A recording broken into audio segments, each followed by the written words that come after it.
High সবাইকে, আশা করি সবাই খুব ভালো আছেন আর আমিও খুব ভালো আছি।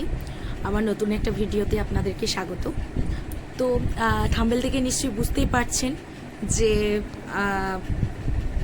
আমি কি ভয়ঙ্কর অভিজ্ঞতার কথা বলতে চলেছি।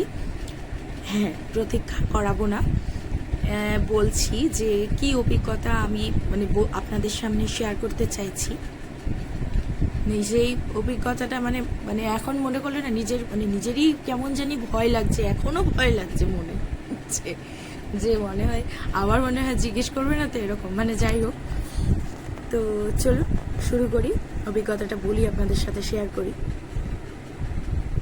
সেটা হচ্ছে সি বিচ থেকে আমাদের হোটেলটা ঠিক 2 মিনিট কি 3 মিনিট হবে। আমরা সবাই হোটেল থেকে সি বিচে যাওয়ার জন্য বেরিয়েছি। এবার কিছু 4-5 জন, 2-3 জন মহিলা আর 3 জন কি 4 জন পুরুষ আর কি, মধ্যবয়স্ক, মহিলারাও মধ্যবয়স্ক আর পুরুষরাও মধ্যবয়স্কই পুরুষ আর কি মনে হলো যেটা। হঠাৎ করে দেখছি আমার বাবার সাথে কথা বলছে। এবার আমি বুঝতে পারছি না যে কি কথা বলছে। দূর থেকে দেখছি, আমরা একটু পরে আছি, কারণ গেটে তালা লাগা ছিল। আমার মা ঘরটা লক করছিল। তো যাই হোক, মায়ের জন্য একটু ওয়েট করছিলাম। আর বাবা দেখি এই ফাঁকে কার সাথে কথা বলছে, কাদের সাথে। এবার তার মনে হলো যে হয় না যে লোকাল কেউ থাকলো, কি আছে না আছে পাশাপাশি একটুখানি বলুন যে এই দোকানটা কোথায়, যেটা হয় আর কি, লোকালের কাছ থেকে আমরা জানতে চাই যে ব্যাপারটা হয় আর কি। তো আমি ভেবেছি বোধহয় যে সেরকমই কথা বলছে হয়তো বাবা। পরে বাবা আগে বলছে, শোনা এদিকে হয়তো দেখ তো কি বলছে। হ্যাঁ, যাই হোক, আমার সাথে এবার আমি যে কি বাবা কি বলছে। যাই হোক, আমি গেছি, আমাকে বলছে যে এরকম হিন্দিতেই বলছে আর কি, যে এরকম ওরাও নাকি টুরিস্ট, 17,000 টাকা নাকি নিয়ে এসেছিল। সেই 17,000 টাকা নাকি ওদের খোয়া গেছে, হারিয়ে গেছে। তো ওদের নাকি এখন খাবার মতনও কোনো টাকা নেই কাছে। ভালো কথা। এবার আমার যেন প্রথমেই মনে হয়েছে যে এটা ঠিক লোক নয় এরা। কেন বুঝলাম, কারণ আমাদের কলকাতাতে প্রচুর এরকম লোকজন আছে আর আমি এরকম কবলে অনেকবার পড়েওছি। তো যাই হোক, সেখান থেকে আমার আমি সাবধান হয়ে গেছি অনেকটা এই জিনিসটা নিয়ে। তো এবার আমাকে যখন বলার পরে আবার আমি বলছি যে দেখুন, আমি তো এখানকার লোকাল নই, আমিও টুরিস্ট। এবার আমি আপনাকে তো এইভাবে হেল্প করতে পারবো না। আপনারা এক কাজ করুন, যে লোকাল কেউ আছে, সেই লোকাল যারা আছে তাদের থেকে প্লিজ হেল্প চান, এরকম বললাম। বলার পরে তাতেও দেখছি কমছে না, সেই কাকুতি মিনতি, পা ধরে বসে পড়ার মতো এমন অবস্থা। এবার আমি দেখছি ব্যাপারটা ভালো ঠিক দিকে যাচ্ছে না। আর সবচেয়ে বড় কথা কি, ওদের উদ্দেশ্যটাই তো এটা যে পয়সা নেওয়া, চুরি ছিনতাই, ব্যাপারটা হচ্ছে ওদের উদ্দেশ্য।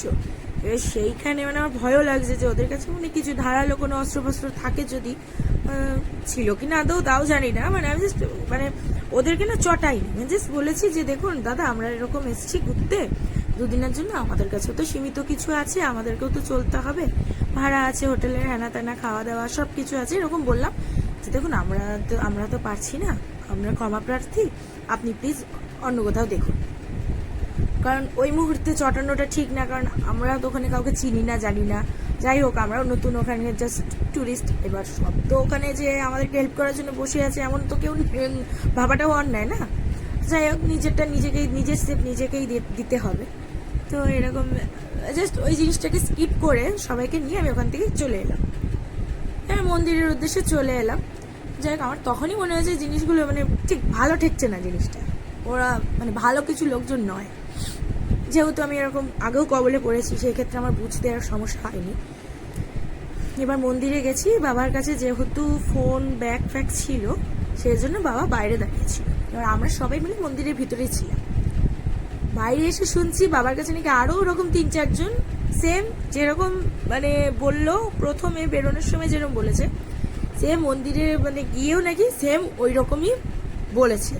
তখন বাবা বুঝতে পেরে ওখান থেকে চলে গেছে, কোনো উত্তর দেয়নি, কথা বলেনি, কোনো কিছু। পরিষ্কার বলে দিয়েছে আমি হিন্দি বুঝি না, এরকম বলে দিয়েছে যে আমি হিন্দি বুঝি না।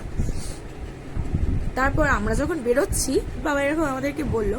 তারপর এই কথা শুনতে শুনতে পাশ থেকে একজন লোক, মানে ওখানকারই লোকাল একজন লোক, ভদ্রলোক, উনি ভালো, ওনার কথাবার্তাও খুব ভালো, উনি বলল যে এখানে নাকি এরকম কিছু কিছু দল আছে যে জিজ্ঞাসা করে প্রথমে যে আপনি হিন্দি জানেন কি, আপনি বাংলা জানেন কি, আপনি ওডিসি ল্যাঙ্গুয়েজ জানেন কি, আপনি তেলেগু জানেন, মানে এরকম জিজ্ঞেস করে।